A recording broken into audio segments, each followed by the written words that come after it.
Mukunda jewellery మొట్టమొదటి factory outlet హనుమకొండలోనే అతిపెద్ద jewellery mart December 14న గొప్ప ప్రారంభం. నమస్తే అమ్మా. నమస్తే అమ్మా. అమ్మ, కమెంట్ బాక్స్ లో ఒక ధర్మ సందేహం చూశాను. మిమ్మల్ని అడుగుతానన్న ఎలా కడిగి పడేస్తారని నాకు డౌట్ వస్తుంది. ఇల్లు తుడిచి స్నానం చేయాలా, స్నానం చేసి ఇల్లు తుడవాలా అన్నది ఒక క్వశ్చన్. అమ్మా, ఇల్లు తుడుస్తున్నారు అందరూ వాళ్ళంతటా వాళ్ళు పని వాళ్ళు లేకుండా? తుడట్లేదు అనుకోండి, మరి ఇంకా ఇళ్లలో అంటే ఇక్కడ ఎక్కడ వరకు వస్తుందో నేను చెప్తా. పని వాళ్ళు లేకుండా వీళ్ళే ఇల్లు తుడుస్తున్నారు అన్నది మొదటి మాట. ఒకవేళ పని వాళ్ళు ఉన్నా చాలా మంది ఇప్పటికి కూడా చాలా మంది దేవుడి గది అవి వాళ్ళే చుమ్ముకుంటారు. వంటగది, వంటగది కాకపోయినా దేవుడి గది వరకు వాళ్ళే శుభ్రం చేసుకుంటారు.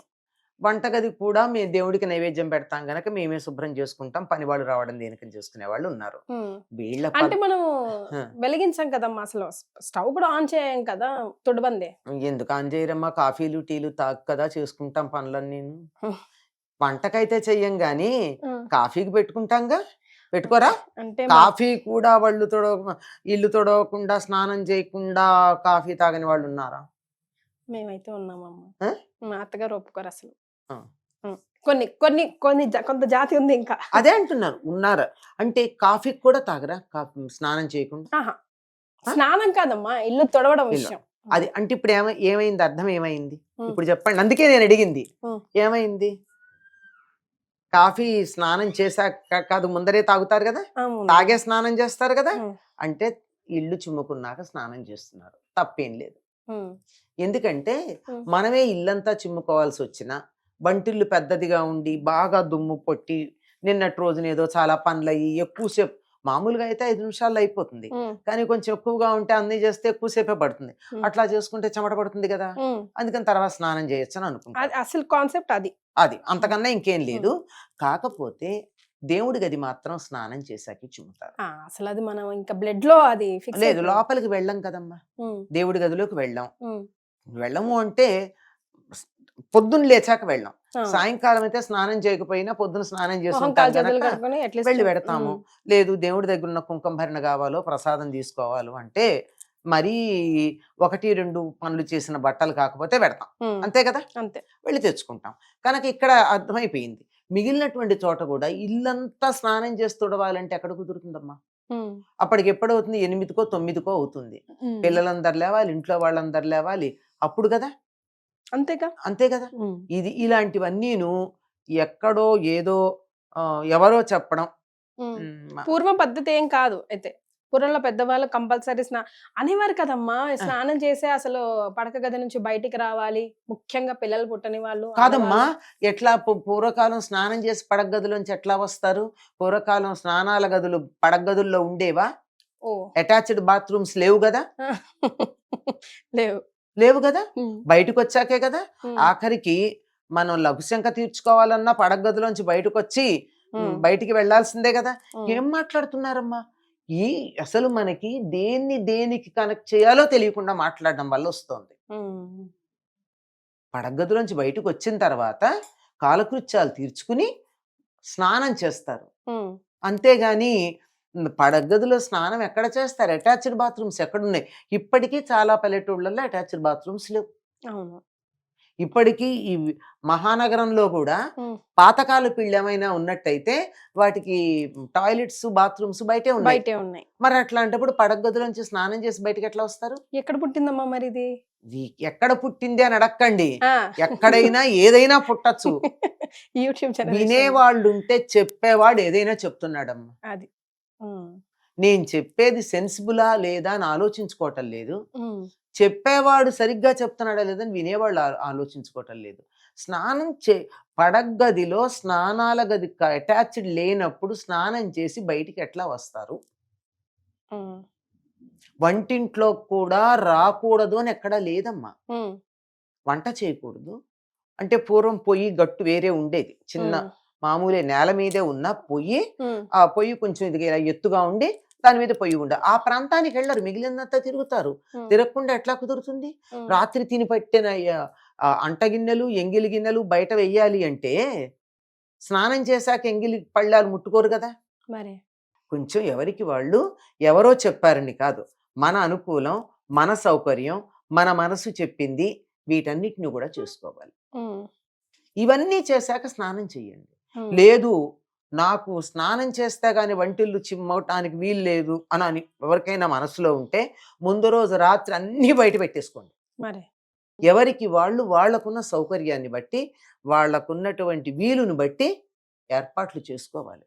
ఉమ్, ఎవరో ఏదో చెప్పారని ఎట్లా కుదురుతుంది? వాళ్ళు ఎవరో ఆగ్నేయంలో ఇది పెట్టుకోవాలి, స్టవ్ పెట్టుకోవాలి అని చెప్పారట. ఉమ్, ఫ్లాట్లో ఆగ్నేయంలో వాళ్ళకి సింహద్వారం ఉంది. ఆయన క్లోజ్ చేసి బాత్రూమ్ క్లోజ్ చేసి బాత్రూమ్ తలుపు తెరిపించి బాత్రూమ్ని ఫ్లాట్ చేసి అట్నుంచి ఎంట్రన్స్ పెట్టుకున్నాడు ఫ్లాట్లో. ఇట్లాంటివి వెర్రి పనులు చెయ్యడం కన్నా సౌకర్యం చూసుకోండి. ఎందుకు చెప్తారు అంటే ఉమ్, సాధారణంగా చీపురుతో ఇల్లు చిమ్ముతాం, చెత్త తీస్తాం గనక చీపురు ముట్టుకుంటే చేయగడుక్కోమంటారు. ఉమ్, చేయగడుక్కోమంటే స్నానం చేయమనా? మరి కాదు కదా. పైగా చీపురికి ఇంకో పేరుంది, ఉమ్, శ్రీ మహాలక్ష్మి అంటారు. అవునమ్మా. చీపురిని కాలుతో తన్నకూడదు, ఎడం చేత్తో తీయకూడదు, చాలా జాగ్రత్తగా చూసుకోవాలి. ఉమ్, మరి అంత శ్రీ మహాలక్ష్మి లాగా చేసేటటువంటి చీపురిని ముట్టుకుంటే ఉమ్, పనికిరాదని ఎలా అంటాం? అదే ఆ? కదా ఆ? ప్రశ్న, అదే కదా. శ్రీ అది మహాలక్ష్మిని స్నానం చేయకుండా ఎలా ముట్టుకుంటావు? ఆ, రాత్రి wife and husband private time తర్వాత స్నానం చేయకుండా వచ్చి ఎలా ముట్టుకుంటావు? అక్కడే కదా క్వశ్చన్ వస్తుంది. అదా ప్రశ్న. ఆ, అట్లా ఏం లేదు. మరి చిన్నపిల్లలు దేవుడితో సమానం. ఉమ్, పిల్లలు ఏడిస్తే ఎత్తుకోవడం మానేస్తున్నారా ఉమ్, ఏమ్మా? మరే అసలు ఎక్కడా కూడా చెప్పినటువంటి దాన్ని ఎక్కడికి ఆపాలి, ఎక్కడ తీసుకోవాలి అనేటటువంటి దాన్ని లేకుండా అయిపోయింది. హాయిగా సౌకర్యాన్ని బట్టి ఉమ్, మీకున్న వీలు బట్టి ఉమ్, చక్కగా స్నానం చేసైనా ఇల్లు చిమ్ముకోండి. ఇల్లు చిమ్ముకున్నాక చెమట పడుతుంది, మళ్ళీ కాళ్ళు చేతులు మొహాలు అన్నీ చచ్చినట్టు బాగా కడుక్కోండి. అవును. మరి దేవుడి గదిలో దీపం వెలిగించాలంటే మరి అప్పుడు శుభ్రంగా ఉండాల్సిందే కదా. శుభ్రంగా ఉండాలి కదా. ఇది చెయ్యండి. లేదంటే హాయిగా అన్నీ చేసుకుని స్నానం చేయండి, అది తప్పలేదు. ఇంకో సంగతి చెప్తాను. ఇంతకు ముందు కూడా చెప్పాను మన దగ్గరే. భార్యాభర్తలు మీరన్నారే ప్రైవేట్ టైం అయిన తర్వాత ఆడవాళ్ళు స్నానం చేయాల్సిన పని లేదు, లేదు, మగవాళ్ళు చేసి తీరాలి. శాస్త్రం చెప్పిన మాట చెప్తున్నా. దాన్ని రివర్స్ ఆడవాళ్ళకి అంటించేశారు. అంటించేశారు అంతే. నేనే మెత్తని వాళ్ళని చూస్తే మొత్త బుద్ధి అయిందని. అందులో ఈ ప్రశ్నలు అడిగేది ఆడవాళ్లే కదా, మగాళ్ళు ఎవరిని అడిగారా? లేదు. ఇలాంటి పిచ్చి ప్రశ్నలు అడిగేది ఆడప్పలే గనక వీళ్ళకే అన్ని అంటిస్తారు. జాగ్రత్తగా ఉండండి, పిచ్చి ప్రశ్నలు అడగండి, చక్కగా ఉండండి, హాయిగా ఉండండి. అమ్మ మన పురాణాల స్టోరీలే ఒక్కొక్కటి మహాబాగా చెప్పారు. ఇప్పుడు పోలి కథ మీరు మహా అద్భుతంగా చెప్పారు. అందులో కూడా ఏముందమ్మా, భావనే కదా. ఏది లేకపోయినా ఎంత ప్రేమగా చేసిందన్నదే ముఖ్యం. ఏ పనిలో అయినా అదే కదా. అదొక్కటి గుర్తుంచుకున్నా చాలు కదమ్మా. అన్ని మన అవకాశాలు ఉన్నప్పుడు కూడా ప్రేమ ఉందిలే అని చెప్పి నిర్లక్ష్యం చేయకూడదు. అవకాశం లేనప్పుడు అయ్యో నాకు యువతల అవకాశం లేదు గనక, ఆ మనసు ఆగలేదు గనక ఇట్లా చేస్తున్నానని చెయ్యాలి తప్ప వీలున్నప్పుడు ఎందుకు చేస్తాను చెయ్యం. నమ్మకం మూఢనమ్మకం కాకూడదు, మూఢనమ్మకం నమ్మకం కాకూడదు. అంతే అంతే. చాలా జాగ్రత్తగా ఉండాలి. ప్రతి దానికి కూడా మన సనాతన ధర్మంలో మన వాళ్ళు చేసింది ఏమిటంటే ఒక ఆదర్శప్రాయమైనటువంటి వాతావరణానికి సరిపోయిన రూల్స్ ఇచ్చారు. అన్ని బాగుంటే ఇలా పాటించండి, తేడా వస్తే కన్సెషన్స్ ఉన్నాయి, అన్నింటికీ ఉన్నాయి. అందుచేత పిచ్చి పిచ్చి బుర్రలు చెడగొట్టుకోకండి, జాగ్రత్తగా. అన్నిటికీ నేను ఒకటే చెప్తాను, శాస్త్రం కూడా ఏం చెప్పిందో తెలుసా? శాస్త్రం వివరించి చెప్పలేని సందర్భంలో ఇంట్లో ఉన్న అందరికన్నా ముసలి ఆడవాళ్ళ దగ్గరికి వెళ్ళి ఈ సందర్భంలో ఏం చేయాలని అడిగి ఆవిడ ఏం చెప్తా చేయండి అని చెప్పింది. ఎందుకంటే అనుభవం.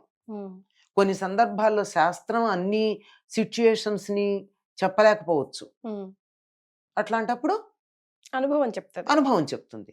అందువల్ల ఇంట్లో మీ అమ్మ గాని, మీ అత్తగారు గాని, మీ నాయనమ్మ గాని, మీ అమ్మమ్మ గాని వాళ్ళని అడిగి వాళ్ళు చెప్పినట్టు చేయండి, జీవితంలో బాగుపడతారు.